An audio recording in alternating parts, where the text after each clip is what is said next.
Hello everyone, नमस्ते। कैसे हैं आप सब? आई होप आप सब अच्छे होंगे और मेरे एक और व्लॉग में आप सबका स्वागत है। तो आज हम लोग जा रहे हैं बीच पे और मैं यहाँ पे बहुत ही कम, मतलब प्रॉपर बीच पे मैं यहाँ पे कभी नहीं गई हूँ। 8 साल हो गए हैं मुझे। एक तो बीच लवर नहीं हूँ शायद इसलिए, और यहाँ पे जो छोटे छोटे से वो है ना, क्या बोलते हैं, बीच, सॉरी बीच है ना, तो मैं उन पे तो गई हूँ, लेकिन एक प्रॉपर बीच पे आज ही जा रही हूँ। तो आप भी देखना कि यहाँ का बीच कैसा है। मैंने काफी सुना है उसके बारे में, लेकिन आज देख भी लेते हैं और आपको भी मैं सारा एकदम डिटेल में दिखाऊंगी और पूरा आज का व्लॉग बनाऊंगी। आज हम शाम तक वहीं रहने वाले हैं और 2-3 फैमिली और हमारे साथ जा रही है। तो आइए, चलिए आप भी हमारे साथ आज नाइजीरिया के बीच पे। तो सब कुछ रेडी है बीच पे जाने के लिए। एक एक जोड़ी कपड़े रखे हैं, टॉवल है और खाने का सामान, क्योंकि यहाँ के बीच में ना वेजिटेरियंस के लिए ऑप्शन नहीं होते हैं, तो इसलिए घर से ही बना के ले जाते हैं। और भी जो 2 फैमिली आ रही है वो भी कुछ सामान लेके आ रही है खाने का, और मैंने भी पास्ता बनाया है तो मैं पास्ता लेके जा रही हूँ और कुछ डिस्पोजेबल भी, और ये सब खाना लेके बस अभी निकल ही रहे हैं। तो हम लोग अभी निकले हैं, 10:30 हो गए हैं, 10:30 हम निकले हैं। अभी देखते हैं कितना टाइम लगने वाला है। और 2-3 फैमिली और हमें ज्वाइन करने वाली है। एक्चुअली हम उन्हें ज्वाइन करने वाले हैं।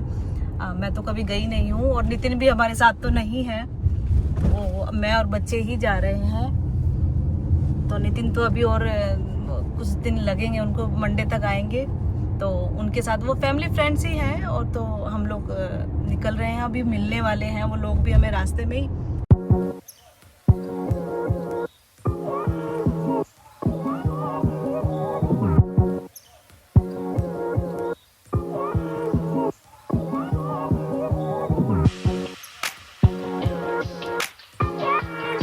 तो मुझे तो बिल्कुल भी आइडिया नहीं था कि ये बीच कहाँ पे है और कितना टाइम लगने वाला है, क्योंकि मैं यहाँ के बीचेस पे कभी गई ही नहीं हूँ। जो सिटी के अंदर ही पड़ते हैं छोटे छोटे से बीचेस, जहाँ पे रेस्टोरेंट वगैरह है, क्योंकि लेगोस सिटी जो है वो खुद एक आइलैंड है। और यहाँ तो पूरे शहर के अंदर ही इतने सारे ब्रिजेस बने हुए हैं समंदर के ऊपर से इधर से उधर जाने के लिए।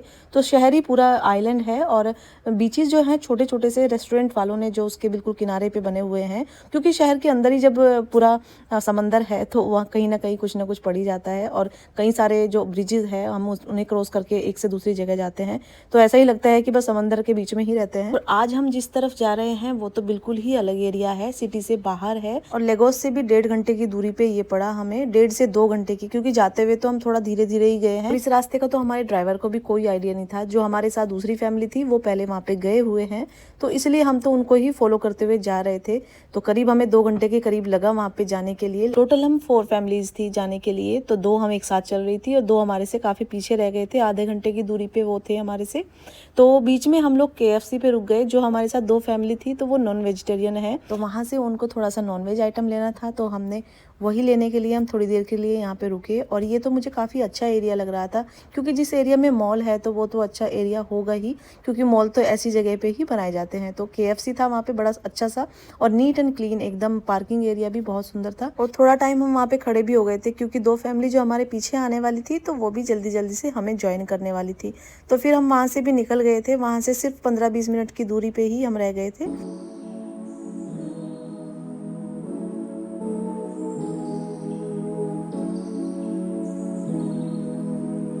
करीब 1.5 घंटा हो गया है हमें घर से निकले हुए, लेकिन अभी नहीं पहुंचे हैं। काफ़ी दूर पड़ता है ये बीच, तो मुझे लगता है करीब आधा घंटा और लगने वाला है अभी। तो अभी हम पता नहीं कहाँ पे, काफ़ी दूर तो आ गए हैं शहर से, लेकिन अभी थोड़ा और टाइम लगेगा पहुंचने में। और इधर के रास्ते की अगर मैं बात करूं, यानी कि रोड की अगर मैं बात करूं, तो काफ़ी अच्छी है, लेकिन कुछ जगह पे कुछ रोड बन रही है। तो सुबह का टाइम था इसलिए थोड़ा बहुत ट्रैफिक भी मिल रहा था, इसलिए जाने में भी टाइम लग रहा था। और यहाँ पे जो नाइजीरिया में जो घर होते हैं ना, वो एकदम हट की शेप में होते हैं। एकदम इनकी जो छत होती है वो एकदम टिल्ट होती है, क्योंकि यहाँ पे इतनी बारिश होती है ना। अगर वैसी प्लेन बनाएंगे तो वहाँ पे पानी भरा रहेगा और वो अच्छे से जा नहीं पाएगा नीचे, तो इसलिए वो पहले ही हट की शेप में बनाते हैं ताकि सारा पानी बाहर निकल जाए।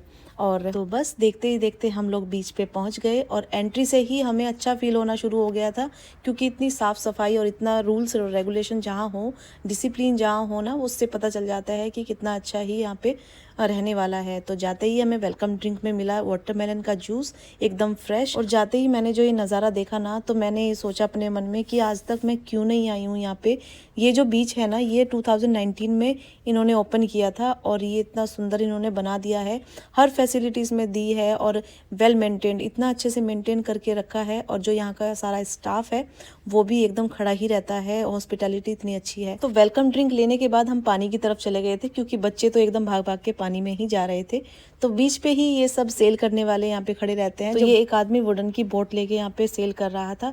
तो उसके बाद हमने थोड़ा सा नज़ारा लिया, बच्चों को देखा और यहाँ पे हम भी थोड़ी मस्ती ही कर रहे थे, क्योंकि इतना अच्छा लग रहा था। मौसम भी आजकल इतना अच्छा हो रहा है ना, और हवा भी चल रही है, तो वैसे ही फील इतना अच्छा होता है। तो पानी की तरफ बढ़े तो इतनी तेज़ वेव थी कल, तो हवा की वजह से मान लो या कैसे भी, बहुत ही सुंदर, मतलब बच्चों को बार बार पकड़ के बाहर लेके आ रहे थे, क्योंकि वो अंदर जाने की कोशिश कर रहे थे और वेव इतनी तेज़ थी तो डर लग रहा था कि वह कहीं वेव के साथ साथ अंदर ही ना चले जाए। तो उनके लिए एक आदमी वहीं पे खड़ा हुआ था, तो वहाँ पे सब फोटोग्राफी वीडियोग्राफी हमारी चल रही थी। तो बीच पे आए हैं तो ये तो सब मस्ट है। तो हमने सोचा था कि हम थोड़ी देर के बाद जाएंगे अंदर, एक बार थोड़ा नाश्ता ले लेते हैं, थोड़ा जूसेस वगैरह ले लेते हैं, उसके बाद दोबारा से आएंगे। तो ये जो आप स्नैक्स देख रहे हैं ये सब हमारे टिकट में ही इंक्लूडेड थे। तो जाते ही उन्होंने वेलकम में हमें वेलकम ड्रिंक दिया और ये सारे स्नैक्स दिए, और जो मॉकटेल हमें चाहिए था उसमें से चूज करके हम कुछ भी ले सकते हैं। अगर मैं यहाँ के टिकट की बात करूँ तो वो 50,000 पर पर्सन है नायरा, तो इंडियन रुपीज़ में वो 3000 होगा। तो पर पर्सन 50,000 नायरा था, और उसमें खाना भी वो लोग दे रहे थे, स्नैक्स, जूसेस। जूस तो अनलिमिटेड था, सुबह से शाम तक हमें जितना भी चाहिए वो मंगा सकते हैं। और सबसे अच्छी बात क्या थी कि वो फ्रेश जूस दे रहे थे, फलों का निकाल के, और फ्रेश जूस हमें प्रोवाइड कर रहे थे। तो मुझे वो बहुत अच्छा लगा इस तरह से। तो फिर हम दूसरे एरिया की तरफ चले गए। उन्होंने हमें प्राइवेट स्पेस दी थी बैठने के लिए, जहाँ पे 3 से 4 फैमिली अच्छे से बैठ के इंजॉय कर सकती है। तो हम लोग अपना सारा सामान उठा के इधर आ गए थे, और जहाँ पे हम बैठे हुए थे, जो लोकेशन हमें मिली थी, उसके जस्ट सामने स्विमिंग पूल था, और स्विमिंग पूल के जस्ट सामने बीच था। तो इतना सुंदर नज़ारा था कि मैं वर्ड्स में बता ही नहीं सकती हूँ कि कितना सुंदर, कितना अच्छा लग रहा था। और यहाँ की क्लीनिंग की अगर मैं बात करूँ तो एकदम साफ़ सुथरा है। इतने तो मैंने उम्मीद भी नहीं की थी यहाँ पे कि इतना साफ़ सुथरा बीच मिलने वाला है, क्योंकि यहाँ के कुछ बीचेस के बारे में मैंने इतना अच्छा नहीं सुना था। लेकिन जब ये पर्सनली, इस बीच के बारे में मैंने काफ़ी सुना था, लेकिन जब पर्सनली मैंने जाके देखा तो वाकई में बहुत ही सुंदर था। और खाने की अगर मैं बात करूँ तो वेज और नॉन वेज दोनों ही ऑप्शन थे। वेज में ये बर्गर, सैंडविच और फ्रेंच फ्राइज, फ्राइड राइस, इतनी सारी चीज़ें दे रहे थे, लेकिन इनके टेस्ट का हमारे से वेजिटेरियन लोगों से थोड़ा कम ही खाया जाता है। तो हमने तो सिर्फ फ्रेंच फ्राइज ही खाए, क्योंकि हमें बस वही ठीक लगे।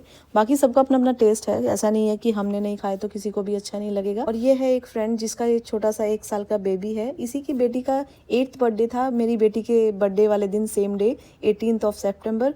तो ये लोग चाह रहे थे कि बीच पे मनाएं, तो ये 2 दिन के बाद फिर वीकेंड पे इन्होंने प्लान किया कि बर्थडे वहीं पे जाके सेलिब्रेट करते हैं। So I am very thankful to them कि हमें इनके बहाने ही सही इतना सुंदर बीच देखने को मिला। तो फिर खाना खाने के बाद हम बीच की तरफ चले गए थे, पानी में चले गए थे, सबके सब पानी में एंजॉय कर रहे थे, और बहुत ही सुकून मिल रहा था पानी में जाने के बाद। और लहरों के साथ साथ इतने बड़े बड़े क्रैब्स भी बाहर आ रहे थे। तो ये नाइजीरियन बॉय जा रहा था क्रैब को लेके, इसलिए उसको रोका पहले और उसकी थोड़ी वीडियो बनाई कि भाई दिखाओ यहाँ का इतना बड़ा क्रैब दिखाओ।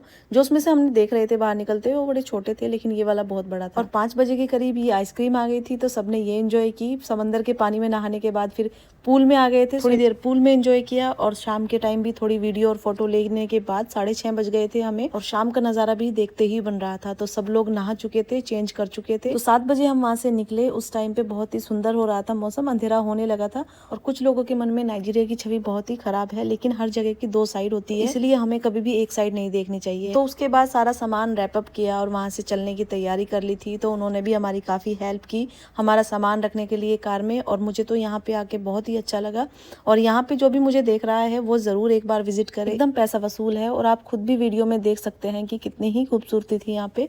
तो मैं तो सजेस्ट करूँगी कि आप लोग भी यहाँ पे एक बार आए, जो मुझे यहाँ पे लेगोस में देख रहे हैं। तो अब मैं मिलती हूँ आपको नेक्स्ट वीडियो में, तब तक के लिए बाय बाय।